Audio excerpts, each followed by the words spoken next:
네, 반갑습니다. 오랜만에 또 영화 포럼에 이런 장을 열게 되었는데요. 한 2주 전에 제가 이 Don't Look Up이라는 영화를 우연히 사실 진짜 보게 됐습니다. 전혀 몰랐고 기대도 안 했던 영화인데 이게 되게 핫한 영화였고 이슈가 되는 영화라는 걸 뒤늦게 알게 되었어요. 정말 기대 안 하고 봤는데 색다른 맛이 있었습니다. 또 장르 자체가 블랙 코미디이다 보니까 참 찜찜하고 마음을 불편하게 하는데 진짜 웃게 만들고 어이없이 만들고 그리고 굉장히 슬프게 만들었어요. 아마 여러분들도 이 복음의 언약의 이 메시지를 받고 흐름을 타고 있는 분들이기 때문에 아마 비슷한 부분들을 많이 느끼셨을 거라고 생각이 되어집니다. 자, 그러면 간단하게 먼저 전체 영화 장면, 주요 장면들을 제가 조금 훑으면서 제가 느꼈던 부분을 먼저 좀 포럼을 드리도록 하겠습니다. 아시다시피 이 영화 자체는 이제 어느 날 갑자기 혜성이 포착이 된 거죠. 그것도 지구로 향해 날아오고 있습니다. 약 5km에서 한 10km 정도였는데 이게 인류의 멸종 수준이다. 그렇게 과학자들이 말을 하더라고요. 그랬더니 그걸 이제 발견한 사람은 박사 과정에 있었던 케이트라는 학생이었고, 그리고 지도하는 민디 교수가 이거 진짜 실제 상황 아니지? 현실 아니지? 이건 꿈이야. 라고 하면서 일단 먼저 본 자들입니다. 케이트와 민디 교수는 먼저 현실, 사실 본 거예요. 그리고 확인까지 했습니다. 그리고 어느 정도 기간이 남았는지 약 6개월 정도 기간이 남았다라는 것을 거의 99. 몇 퍼센트라는 확률에 의해서 본 겁니다. 그래서 저는 야 먼저 본 자들이다. 우리의 어떤 정체성도 전도자의 정체성도 미리 보는 거잖아요.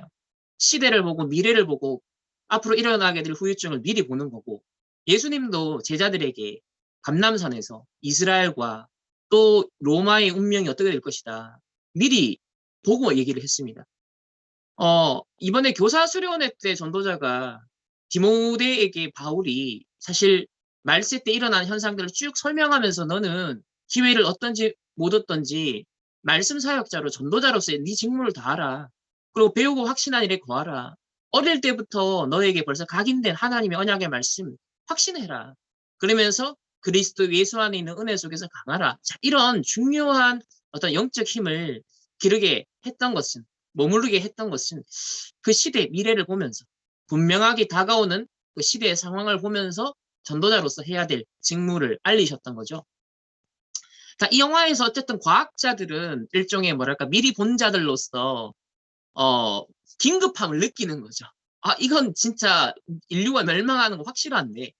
근데 어이가 없는 건 첫 방문진 최고 서밋의 현장 정치 현장 백악관을 갔어요. 근데 대통령을 만나기 왜 그래 어렵습니까? 정작 7시간을 기다려서 만났는 대통령 생일 축하하고 있어요. 어이가 없는 장면, 첫 번째 어이가 없는 장면이었습니다. 뭐야 이거? 그러면서 이 소식이 점점 이제 알려지고 있는데 언론에서는 회자가 안 돼요. 사람들의 관심과 주목을 끌지 못하는 거예요. 아, 오늘날 똑같다. 이 시대의 멸망을 알리고 이 시대의 영적 문제를 알리고 후유증을 알리고 전도자를 통해서 우리에게 메시지를 주는데 주목하지 않는 거예요. SNS에서 떠돌아다니는 그런 어떤 슈퍼스타들의 뭐 이렇게 깨진 얘기, 불륜 얘기, 바람 피운 얘기, 이게 막 도배가 되고 있고, 거기에 또 대통령 만난다고 기다리고 있는데 그 심스 장군이 어이가 없었어, 진짜. 과자를 나눠주면서 10달러를 또 받네. 그러니까 이 여자 주인공이 어이가 없어서 계속 그거, 왜 그랬을까? 왜 그랬을까? 그러니까 이런 설정 자체가 되게 웃긴데 블랙 코미디인데, 뭐랄까요, 이 시대를 참 잘 보여준다. 정작 미리 본 사람들은 너무나 큰, 뭐랄까, 압도적인 현실의 그 절망적인 상황을 보고 있는데, 막상 현장에서 만나는 그 피부에 우리가 느끼는 온도 차이가 너무 큰 거예요. 전도자가 가지고 온 문제인식과 세계관과 그분이 바라보고 있는 것과 우리를 포함하여서 현장의 사람들의 온도차가 너무 크다는 거죠. 선지자들과 이스라엘 백성의 영적인 감각의 온도차가 너무 컸어요. 사실 그것 때문에 망한 거 아닙니까? 그래서 저는 이 영화를 보면서 초반부터 웃기면서도 너무 오버랩이 돼서 성경이 보이는 거예요. 예수님의 사역이 보이고 바울의 사역이 보이고 전도자 리 목사님의 사역이 보이는 거예요. 한편으로는 너무 가슴이 아팠어요. 지금 우리의 황폐한 모습을 이래 반영하고 있구나. 그러면서 어, 대통령을 만나서 브리핑을 하는데 이게 떨어지면 1.5km 높이의 쓰나미가 떨어집니다. 히로시마 원자폭탄 위력이 10억 배다. 이번에 그 통가에서 화산 폭발한 게 한 500배, 600배의 위력이라고 엄청난 위력이었다고 하더라고요. 실제로 그 터진 섬은 아예 그냥 날아가 버리고 없는 거 흔적도. 근데 이 해성이 떨어지면 10억 배래요. 진도 10에서 11도의 지진이 일어난대요. 자, 이런 얘기를 듣는데 과학자들은 미리 본 자는 상황의 중대성을 말하는데 그걸 받아들이는 대통령 보좌관이나 대통령이나 주위의 참모들은 아무 심각성이 없어. 아, 말씀을 이렇게 받고 있구나. 이스라엘이 망한 이유, 바리새인들이 망한 이유가 이것 때문이구나. 오늘날 저는 한편으로 경고의 메시지를 저는 들었어요. 아, 내가 전도자를 통해서 선포되는 말씀이 마냥 영원히 있는 게 아니잖아요. 말씀은 남아있지만 전도자는 30년 사역을 마지막 말씀했는데, 야, 지금까지의 말씀 정말 깊이 새겨야겠고, 앞으로의 언약의 여정 30년은 정말 집중해야겠다. 이렇게 우리가 이스라엘의 앞으로 몇 년 뒤에 예수님 사역 이후에 거의 한 40년 뒤, 그죠? 40년 뒤에 이스라엘이 망한단 말이에요. 근데 그걸 전혀 사실은 바리새인들과 유대인들은 감각 자체가 없었다. 그래서 저는 전도자가 지금 말씀하시는 것을 정말 제대로 집중하면서 편집해야겠다라는 그런 좀 다짐을 하게 하는 편집. 그래서 전도자의 말씀이 더 편집되는 영화였기 때문에 이거 꼭 포럼을 하고 싶다라는 생각이 들었습니다. 또 장면 이동을 해서 그 배시 라이트라 그래서 삶의 스트레스가 없는 삶 만들어주겠다면서 그 배시의 창립자 피터 이셔웰 경이 나와요. 그러니까 약간 딱 전형적인 뭐랄까요, 하여튼 좀 뭔가 이 사람은 굉장히 뭐랄까 외롭게 자란 것 같아요. 그래서 나를 이해해주고 위로해줄 친구가 필요했다. 그 노력의 결실로 만든 게 배시 라이프다. 그러면서 자기 친구가 절실했던 경험에서 시작되는 이 작품이 말을 하지 않아도 여러분의 감정과 욕구를 완벽하게 반응하는, 그래서 즉시 기분을 감지하고 기운 내실 영상을 바로바로 막 보여주고, 그리고 스케줄 기능으로 가까운 정신과 상담을 바로 잡아서 다시는 슬픈 감정이 돌아오지 않게 만드는, 그러니까 24를 컨트롤하는 이 배시 라이프, 삶의 스트레스가 없는 라이프, 철저하게 알고리즘화된 빅데이터 속에서 내가 파악돼서 철저하게 나에게 서비스하는, 이게 되게 좋은 것 같은데 철저하게 인간의 사고가 없어지는 거죠. 내 생각이 없어지는 거죠. 지금 오늘날 알고리즘화된 것을 편리하게 이용도 하지만 동시에 우리의 논리적 비판적 사고방식이 없어진, 그건 물론이고 영적인 사고방식도 없어지는 거죠.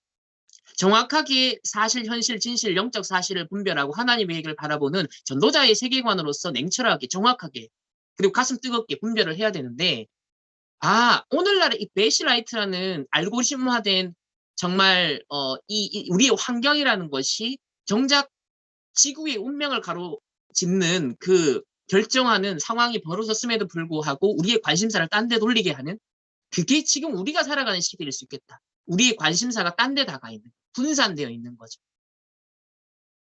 그러면서 미디어에 출연을 하는데, 이 과학자들은, 아니, 우리가 본 걸 그대로 사람들에게 전달하는 게 왜 죄냐라고 했더니, 이 전문가들 하는 얘기가 TV 출연 전에 매체 훈련 시키세요. 미디어 훈련 시키세요. 그러니까 입단속 잘 하라고. 이렇게 말을 하는 거예요. 그러면서 데일리 립이라는 그 인기 있는 프로그램에 딱 출연을 하죠. 거기에 첫 번째 뉴스가 뭡니까? 대법관 후보자 콘논이 포르노 케이블 방송에 출연한 게 논란이다. 또 그 다음 이어서 슈퍼스타 얘기. 서로 막 이별했다가 다시 합쳤다가 막 프로포즈했다가 막 그게 막 빵 터지니까 동시에 뭐 앨범 구입 일어나고 뉴스 도배되고 난리 납니다. 그러면서 드디어 우리 과학자가 등장해서 자 패널로 등장을 했는데 스텝이 하는 얘기가 가볍게 유쾌하게 얘기하세요. 이게 지금 세상의 반응이라는 거죠. 그러니까 아리아나 그랜데가 혜성 발견했어요. 나 별똥별 타투가 있어요.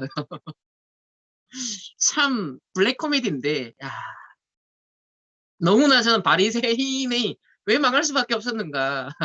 그러니까 이게 우리가 예외가 아닐 수 있다는 거죠. 이 시대에 먼저 말씀 받았지만 그걸 진중하게 받아들이지 않고 가볍게 끊임없이 내 입장, 내 상황, 내 환경, 결국은 그거 반복하다가 이럴 수 있겠다라는 나는 좀 위기감을 느꼈습니다. 그러니까 게이트가 하도 말이 안 맥히니까 여자가 우리 말이 어렵냐고 흥분한 거예요. 그랬더니 사회자가 그 흑인 남자가 여기서 나쁜 소식도 가볍게 다룹니다 하면서 또 웃겨요. 그래도 게이트가 흥분해버립니다. 그러니까 그걸 보고 있는 남자친구의 그 친구가 그 영상을 보면서 너 여자친구 조울증이냐고. 자, 이런 식으로 몰아가는 딱 프레임화 시켜버리는. 아, 이게 이 시대의 전도자가 올바른 진리를 말하고 시대에 정말 살아남는 긴급한 메시지와 살아남는 길을 알려도 예수님의 말이 무시됐고 하나님 나라가 왔다. 회개하라 천국이 가까웠느니라. 근데 안 들어요. 바울의 얘기했는데 핍박해요. 베드로가 얘기하는데 법정에 세워요. 아, 똑같다. 그러면서 이단화 시키잖아요. 그럼 이 시대에 이단화되는 과정이 꼭 교권에 의해서만 일어날까? 여러분, 2000년 전에 바리새인들과 유대인들에 의한 교권의 이단 누명이 있었지만 동시에 로마에 의해서 박해를 받고 핍박받는 물리적, 정치적 박해가 있었잖아요. 그럼 이 시대에 로마의 박해는 어떤 식으로 일어날 것 같습니까? 바로 이렇게 일어나는 거예요. 바보 만들어버리는 거예요. 웃기게 만들어버리는 거죠. 저 말에 기울일 필요 없게 그냥 입 뻥끗하지 못하게 막아버리는. 저는 그 프레임 전쟁이 일어날 거다. 교회가, 전도자가 정말 시대의 문제와 해답을 말해도 사단은 거짓 선지자들이 일어나서 들어도 듣지 못하고 보아도 보지 못하는 그 프레임 전쟁이 일어날 거라는 거예요. 사단이 그 틀을 만들어 갈 거라는 겁니다. 저는 그게 딱 보이면서요. 소름 돋았어요. 야, 우리가 대비해야 될, 미리 알고 있어야 될 시대 흐름이다. 그래서 여러분 강하고 담대하셔야 돼요. 여호수아 갈렙이 가나안 정복고 이제 모세가 떠났잖아요. 두려워하지 마. 놀라지 마. 내가 너와 함께. 그 말은 두려워할 일이 있고 걱정될 일이 있어요. 진리를 품고 좁은 길을 가는 자, 협착한 길로 가는 자, 십자가의 길을 가는 자가 저는 그 프레임 전쟁의 공격을 충분히 받을 수 있겠다라는 생각을 이 4차 산업과 비대면과 또 지금 시대가 돌아가는 3단체의 흐름 속에 우리가 예상할 수 있는 부분이다. 그러니까 후대들이요, 현장에서 이게 노출되는 거죠. 교회 얘기하고 기독교 얘기하면 개독교라고 몰아서 이미 프레임이 갇혀버리니까 스스로 부끄러워하는 시대가 되었잖아요. 스스로가 거기에 대해서 넓은 길로 타협해서 선택하는 길을 가버리는 거예요. 그러면 이거 안 보이십니까? 저는 그게 보이더라고요. 그러면서 이 흥분하고 난 다음에 이제 트래픽 증가가 일단 됐지만 케이트가 미친 줄 알고 케이트 관련된 인터넷 밈이 되게 웃기게 나와요. 그리고 민기 교수는 되게 섹시한 덮치고 싶은 천문학자다면서 이것도 그 특집 기사도 없어요. 그 민디 교수가 어떻게 이렇게 반응이 없지? 이렇게 무반응이지? 심지어 나사 국장도 대통령을 후원하는 아무런 전문성이 없는 사람이 그 자리에 앉혀져 있으니 세상에 이럴 수 있다. 여러분, 바리새인들이, 유대인들이, 사두개인들이 속국된 주제에 한 자리 다시 차지하겠다고 그거 앉아있는 모습이 아무 전문성 없이 실제로 도움 안 되는 일을 하고 있는 거죠. 그러니까 저는 이 영화 감독이 만들었지만 너무 성경이 보여가지고 동시에 너무 야 거울과 같은 작품이어서 기뻤지만 동시에 너무 슬펐어요. 그리고 다시 대통령을 만나요. 이게 사실이라는 게 이제 알려지니까. 그랬더니 이 대통령은 또 자기 동기 나오죠. 창세기 3장, 6장, 11장 나와요. 중간 선거에 질 것 같으니까 반전을 노리기 위해서 계획을 세우고 또 역시 세상 어쩔 수 없구나. 그러면서 저는 한 가지 중요한 멘트, 케이트가요 이런 얘기를 해요. 이 사람은 이 여자 대통령을 이전에 투표를 안 했대요. 이 대통령을 불신했기 때문에 안 믿었기 때문에 투표를 안 했대. 근데 이제 이 대통령이 나서서 핵미사일 쏴서 궤도를 변경하겠다라고 하니 그것보다 중대한 일이니까 100% 당신을 지지해요라는 멘트를 해요. 아, 이게 저는 원내스라고 봅니다. 분명히 정치적 노선이나 이념이 달라요. 사람마다 성향이 달라요. 근데 시대의 긴급한 절대적 문제를 보면 그걸 초월하는 원내스가 나와요. 그게 진짜 복음 깨달은 사람이라고 봅니다. 근데 창세기 3장, 6장, 11장의 틀에 갇혀 있으면 결국은 이념이 달라도 상처가 달라도 여러 가지 입장이 다르면 절대로 하나가 될 수 없죠. 근데 전 이 케이트의 딱 자세가 맞다고 봐요. 전도자가. 그렇다. 시대의 긴급한 문제를 보니 자기의 정치적 이념도 초월해서 지지하는 겁니다. 이게 지도자의 중요한 237 치유 서밋의 지도자로서 가져야 될 세계관이다. 우리 복음 전도자가 가질 수 있는 유일한 세계관이다. 예를 들면 북한이나 지금 최근에 이제 흩어진 제자들 메시지가 중국이란 나라를 강대국을 제2의 이제 패권 국가로 도둠하고 있는 중국이란 나라를 두고 메시지를 준 이유가 뭐라고 생각하십니까? 분명 이념 사상, 공산주의, 사회주의 안 맞잖아요. 복음과 반대되잖아요. 근데 전도자가 이 메시지를 지금 중국을 겨냥하고 주고 있어요. 무엇을 위해서? 중국이 닦아놓는 엄청난 실크로드가 있죠. 그것이 제 세계 복음화의 앞으로 도로가 될 수 있기 때문에 그럽니다. 중국이 복음 들어가면, 중국이 정말 복음 받으면 지도자 역할을 할 수 있다. 살리는 역할을 할 수 있다. 저는 전도자가 암묵적으로 그걸 생각하고 있다고 봅니다. 로마가 자기의 정치적, 군사적 동기 때문에 도를 닦았지만 바울은 그걸 이용했어요. 그래서 우리가 중국이라는 나라 자체가 지금 현재 갖고 있는 많은 정치 시스템 이념이 안 맞음에도 불구하고 전도자는 살리는 메시지, 세계를 살릴 수 있는 메시지를 던지시는 이유가 시대의 문제를 보니까 저 중국을 통해서 일어날 앞으로 시대적 문제가 예측되니까 반대의 흐름을 바꿀 수 있는 미리 정복이 시작된 겁니다. 메시지를 통해서. 그 전도자의 CVIP가 보이죠.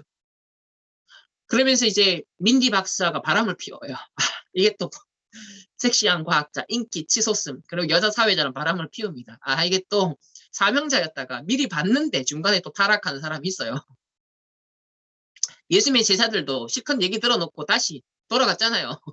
다시 또 훈련 받아놓고도 이스라엘 나라 회복이 언제니까 또 이런 또 관심을 또 자기 관심을 또 갖거든요. 그럴 수 있는 거예요. 옛 까긴 뿌리채를 또 돌아간다는 거예요. 그러면서 백악관 회의에 딱 이제 다시 모였을 때 그 베시 창립자가 나왔는데 이 사람이 또 구텐베르크 성경을 사서 잃어버린 사람이라 소개가 되고, 그리고 오히려 어이가 없는 일, 이 해성이 떨어지게 놔둬요. 다른 광물까지 합치면서 140조 원 달러의 가치가 있다. 어이가 없죠. 그 민디 박사가 우리 다 죽으면 돈이 무슨 소용이냐라고 하지만, 근데 이걸 계획하고 이게 프로젝트가 잘 될 거야. 그걸 기획하고 실제 실행하는데 막 노벨상 탄 사람들 막 나오고. 그 해성에서 긁어낸 돈으로 세계의 기한 문제를 해결할 수 있어. 더 나은 세상을 만들 수 있어. 근데 여기 보면 이 장면에서 베시 창립자가 뭐라 그러냐면, 인류는 보아스와 약인의 기둥을 오가며 황금기를 거쳐왔다. 여러분, 이 멘트 되게 중요한 멘트예요. 이 프리메이슨의 멘트거든요. 인류는 보아스와 약인의 기둥을 오가며 황금기를 살아왔다. 그 프리메이슨의 두 가지 기둥이 있죠. 보아스와 약인. 성경에 등장하는 건데 이 사람들에게는 되게 중요한 그 상징적인 부분인데요. 제가 이 프리메이슨 관련된 책자의 내용을 하나 읽어드릴게요. 메이슨 사원의 기둥 위에, 이 두 가지 기둥 위에는 석류가 놓여 있어요. 석류. 그래서 하나의 껍질 아래, 하지만 석류를 까면 안에 뭐가 있죠? 많은 알갱이가 있죠. 그래서 이거는 뭐냐면 많은 사람이 모여있는 공동체를 말합니다. 가장 다양한 민족이 동일한 신앙 안에 뭉칠 수 있다. 즉 237 나라 5천 종족을 하나의 신앙 안에 뭉칠 수 있다. 다양한 의견이 이 프리메이슨의 성스러움 속에서 하나가 될 수 있음을 의미한다. 그러니까 지금 이 시대의 종교 통합이다, 뭐 정치 통합이다, 경제 통합이다, 시대에 더 나은 세상, 더 나은 미래, 더 나은 인간이라는 시대의 정신에 통합되어 가잖아요. 이게 뭐냐면 전 인류가 네트워크화되어서 사실 알고리즘화 되면서 사실은 노예 프로 속국으로서의 그 하나가 되고 있거든요. 가장 다양한 민족이 동일한 신앙 안에 뭉칠 수 있다. 그 프리메이슨은 이미 현대화된 프리메이슨들은 18세기 이후로 종교 다원주의를 계속 얘기했어요. 기존의 종교 개혁 이후로 일어났던 종교 분쟁 때문에 계속 전쟁을 하니까 종교란 이름으로 신의 이름으로 싸우지 말자. 그래서 프리메이슨은 관용성을 발휘해서 모든 종교를 받아들이자. 그걸 계속 주창을 해왔고 지금 실현이 되고 있는데, 그게 이제 보아스와 약인의 프리메이슨이 사용하는 그 기둥에 석류를 올려놓는 이유가 거기에 있어요. 모든 인류를 품고 모든 종교를 품겠다. 그래서 하나의 석류 안에 수많은 알갱이를 볼 수 있는 것처럼 이 프리메이슨의 신앙의 세계관의 단일성 속에 수많은 민족을 완전히 감싸고 그 민족의 다양한 장점들을 그 안에 품고 있다. 이 보아스와 약인의 기둥을 오가며 황금기라는 말, 이게 저는 캐치가 딱 되면서 처음에 의아했는데 확인하면서 다시 확신이 들더라고요. 그리고 혜성을 긁어 돈으로 세계 기아를 해결하겠다. 더 나은 세상. 딱 메시지죠. 그러면서 이제 혜성이 오히려 일자를 만든대요. 그 케이트가 모든 언론 출연 금지를 당하면서 FBI 잡혀갑니다. 그리고 베시에 대한 선동적 언행을 금지당하죠. 전도자가 3단체와 시대의 사단의 전략을 밝히면요.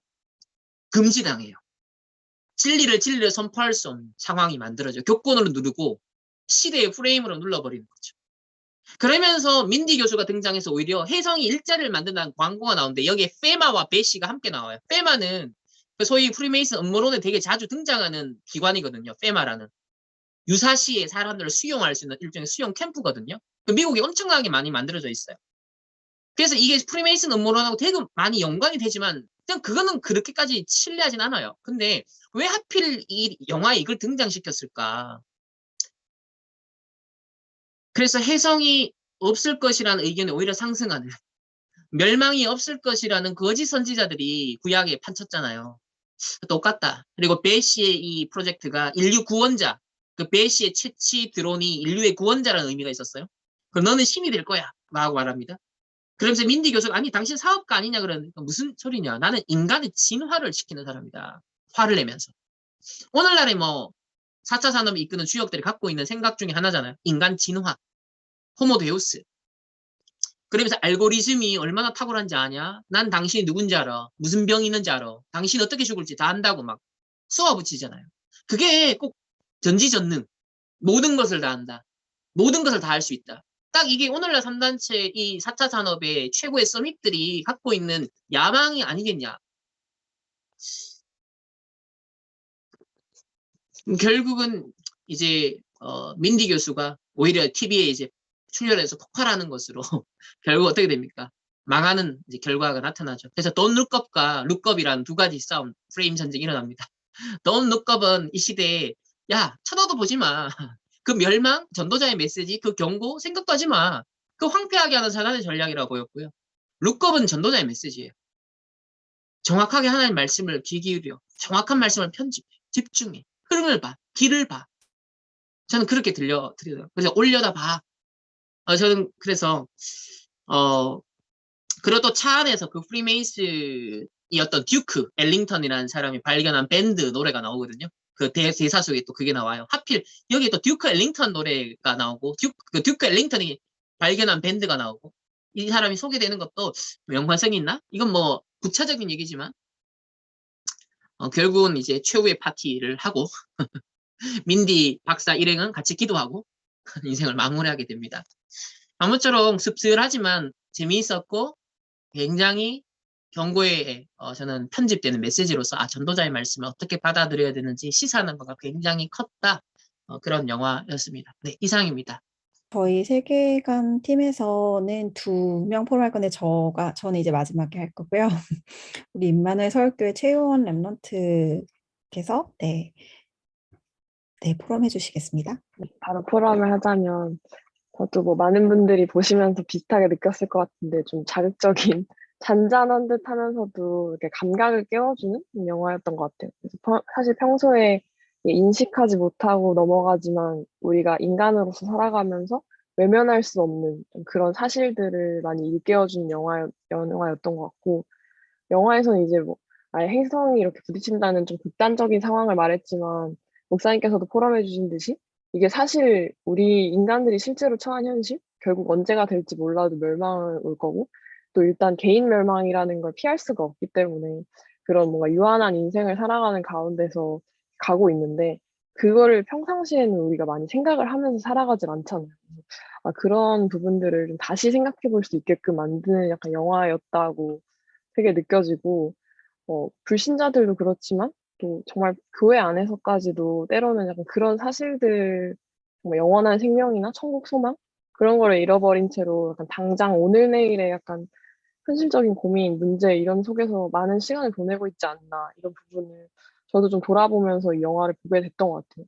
그리고 또 이 영화를 보기 전에 마침 제가 또 불신자 친구들을 만나서 엄청 오랫동안 온종일 뭐 대화를 막 나누다가 이제 이 영화를 딱 보게 됐는데, 좀 그 속에서도 많은 게 오버랩되어서 보였던 것이, 진짜 지금 세대, 지금 청년들은 머릿속에 그 많은 관심과 고민이 뭐 취업, 뭐 전문성, 경제, 인간관계, 결혼 이런 오늘 내일의 그런 문제들인데 뭐 내가 어디서 와서 어디로 가고 또 이 죽음 후에 어떤 것들이 있는지 이런 것들은 사실 고민조차 하지 않고 또 그런 걸 고민할 수조차 없는 어떻게 보면 여유가 없는 상태 속에 진짜 있구나 이런 부분들을 문득 좀 다시 한번 보게 되면서 실제로 그러면 영화 속에 이런 일이 지금 우리의 현실에 일어난다면 정말 사람들이 어떤 반응을 할까?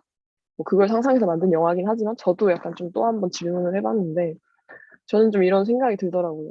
이렇게 종말이라는 게 왔을 때 어차피 개인이 할 수 있는 게 없는데 그냥 종말을 기다리는 것밖에는 그러면은 지금 상황에서는 그냥 욜로처럼 모르겠다 이런 반응들이 사실 많이 나오지 않을까 싶은 생각이 전 좀 들었고 그리고 또 더 나아가서는 그냥 정말 그것보다도 그래 그때 종말 온대 근데 나한테 이게 더 중요해 하면서 진짜로 거기에 대해서 심각하게 반응조차 할 수 없는 상태가 아닌가 그런 무감각한 상태가 아닌가 실제로도 좀 그런 것들이 다시 한번 되게 와닿았던 것 같아요. 그리고 또 두 번째로 주목했던 거는 그 교수 목사님도 짚어주셨듯이 디카프리오가 일종의 약간 전도자인데 다른 사람들이 모르는 비밀을 가지고 있고 또 그걸 시급하게 이제 알려야 되는 그 미션을 가진 사람인데 이분이 초반에는 되게 시급하게 외치다가 중간에 이렇게 유혹에 휘둘리는 모습들을 보면서 약간 전도자의 여정에 대해서 저도 한번 상상을 또 해보게 된 것이 실제로 이런 모두가 반응하지 않고 또 반박이 오고 또 이런 유혹의 순간이 다가와도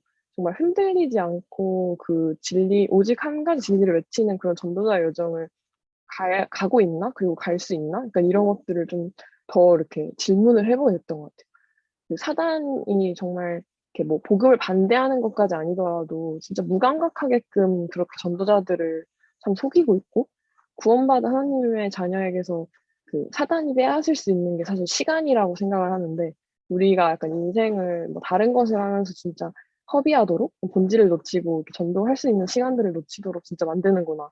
좀 그런 부분들을 다시 또 보게 됐고 그래서 진짜 매 순간 누려야 될 게 뭐 복잡한 다른 게 아니고 그냥 영원이라는 거, 구원이라는 거, 거기에 대한 감각만 깨우고 있어도 그냥 정말 전도자의 삶을 살 수밖에 없겠구나. 이런 부분들이 좀 더 와닿는 그런 영화였던 것 같습니다. 저는 이상입니다.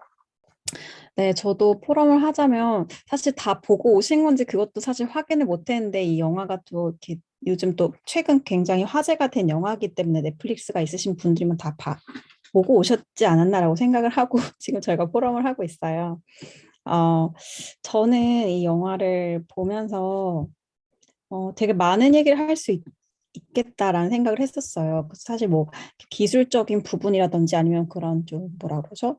그 프레임 전쟁하는 얘기라든지 이런 부분도 되게 도드라지게 나타난 영화이고 또 종말이라는 어떤 큰 이슈를 던지면서 얘기를 하고 있는데 저는 한 몇 가지 좀 발견된 부분이 먼저 종말이라는 건 굉장히 큰 얘기잖아요. 그 진짜 어떻게 보면 방금 효원이가 얘기해 준 것처럼 자기 삶이랑은 별로 상관없을 수 있는 어디 멀리 떨어져 있는 얘기 같이 느껴지는데 그리고 또 굉장히 진지해질 수밖에 없는 이야기인데 그런 묵직한 얘기가 잘 와닿지 않는 시대이다라는 것이 이렇게 공통적으로 저희가 지금 그 포럼 중에 느낀 게 다 보여진 부분인 것 같고, 음, 근데 저는 사실 그때 보면은 저희가 점점 세계관이 점점 파편화되면서 이게 포스트 모더니즘 사회로 계속 되면서 어떤 큰 거시적인 얘기 담론보다는 다 미시적인 거에만 집중하도록 그렇게 지금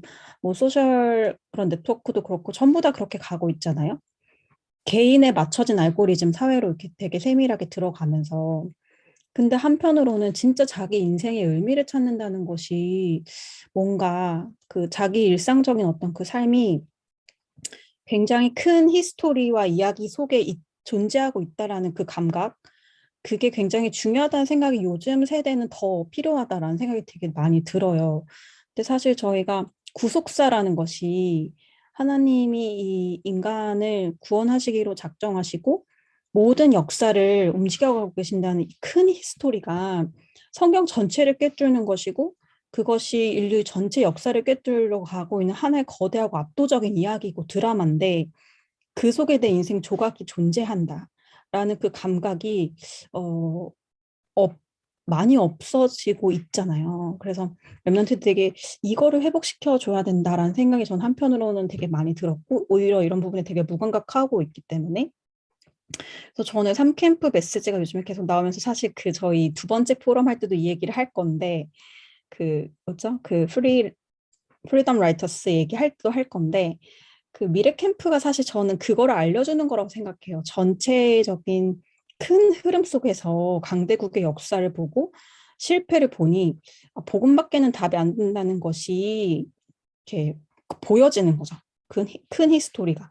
그 속에서 내 인생이 새롭게 재조직되고 재편집되는 부분이 정말 필요하지 않는가라는 생각이 들었었고, 두 번째는 이제 진실이 진실로 존재할 수 없는 시대가 됐구나.